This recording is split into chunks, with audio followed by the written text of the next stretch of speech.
And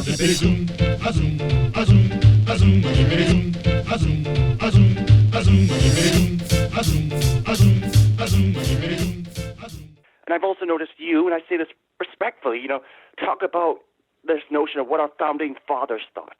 Well, in Canada, we don't say, well, our founding fathers, the founding members of Canada thought this. We look at them we look at them as people who died about a century ago, and what they thought is irrelevant. Well, I can't speak for Canada, but for the US, it's called originalism, meaning what was the original intent of the amendment.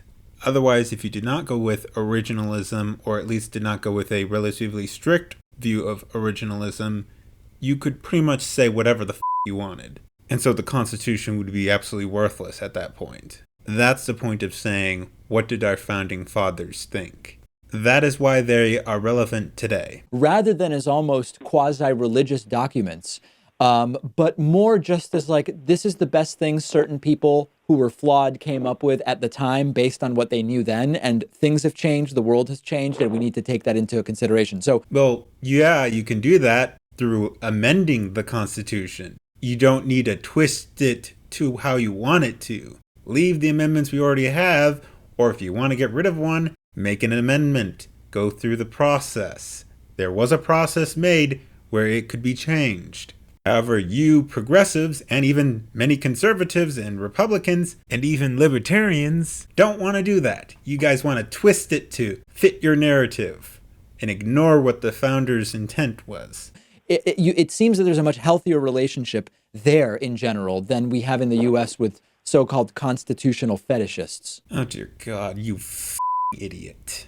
The reason why people like me are so much for the Constitution and looking at the founders' intent is because if we did not look at it pretty strictly, then you could say anything. And so then the Constitution becomes pointless. Well, my question is, would you agree that there's almost, and I say this out of respect to, because you come off as an academic with peace and love, someone who knows what he's talking about, and I respect that compared to some other channels, and I wonder, why is there almost a perseverance on this notion that, well, our founding fathers was against this? Who cares if your founding no. How do I say it? Better yet, is it relevant? Again, because of originalism. Without that, you could say whatever you want with the Constitution, which many people have been trying to do. For example, trying to get rid of people's right to bear arms. In 2019, if your founding fathers were racist, who cares? They've been dead for 2 centuries. The current year argument is superfluous. There's already a process in which to amend the Constitution. Right. Isn't it so much more now?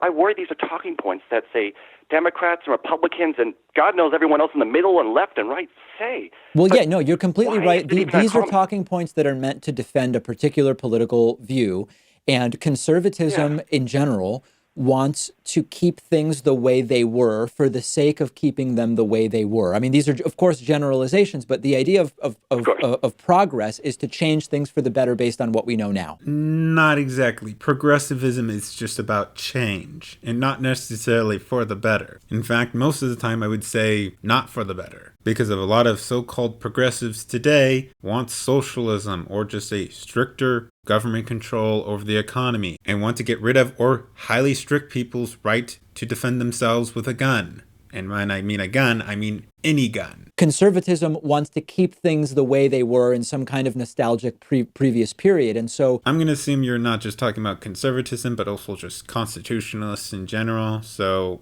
no, that's not what it is. Constitutionalists are for certain changes. However, they want it mostly to be changed through amendments. They don't want you to look at whatever amendment we already have and twist it to however you want. When I hear this notion the founding fathers constantly brought up, so with gun laws, for instance, yes, it's bizarre from a Canadian perspective, and I say this respectfully so.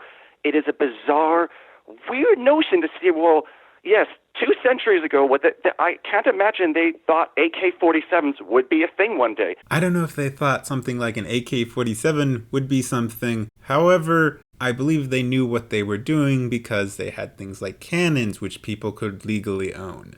And I'm pretty sure they anticipated there would be improvement with weaponry. The whole point was not just so they can defend themselves from other people, but so that people can defend themselves from the government. That was actually perhaps one of the biggest reasons for having the Second Amendment, so that the people could protect themselves from a tyrannical government that is trying to take away their rights. Anyways, that's the basic form of constitutionalism. If you want a more in-depth video, maybe I'll do that in the future. However, that's it for today. If you liked it, please give it a like, subscribe, share it, comment down below and tell me what you thought. Join my other subscribers and help me reach my goal of 500 subs. And I'll see y'all later.